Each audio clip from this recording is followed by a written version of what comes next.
Hi, good evening everyone. I am Jasmine Valdez and this is our daily devotion. And our topic for today is, ano ang requirement para makapasok sa kaharian ng Diyos, born of water?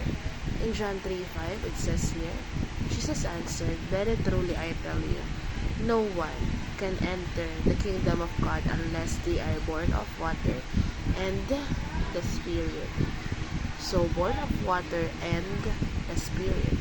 So, yung Bible, mention dun sa John 3:5 na we need to be born of water and the Spirit to enter the kingdom of God.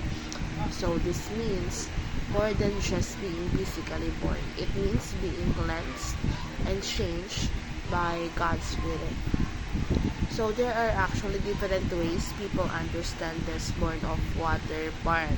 So, yung iba naniniwala na it means being baptized with water wherein yung nilulubog ka nga. And other think it means being cleansed spiritually, and some believe it's both of it. So, but the most important part there is only about becoming a new person, wherein yung sinasabi sa 2 Corinthians 5:17 nga na, "Therefore, if anyone is in Christ, he is a new creation. The old has passed away and the new has come." So, it is free from our bad habits and negative thoughts, and we are ready to serve the Lord. So, kumbaga, in baptism, pag nilulubog ka sa water, iniiwan mo na yung masasamang gawain mo, bad habits mo, when you are still not a believer of Christ.